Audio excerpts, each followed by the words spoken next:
Ito mga guys, yan, gagawa ako ng egg with tahina, hummus. Ito ang tinatawag ng Arabi food, kakainin nila with bread ito, yan. Tapos ito lang ang halo niya, tahina, liquid, yan po. Tsaka salt, tsaka vinegar, lemon juice, yan.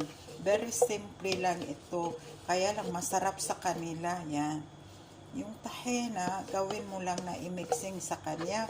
Ito ang nagpapasarap. Ano yung tawag ng tahena sa atin? Yung sesame na liquid siya. Sesame. Yan. Sesame seeds. Ginawang seeds. Liquid. Yan. Ito ang nagpapasarap. Yan. Ihalo-halo mo lang siya. Tapos, lagyan mo ng olive oils in the top. Yan po. Oh, grabe. Yan. See you next video.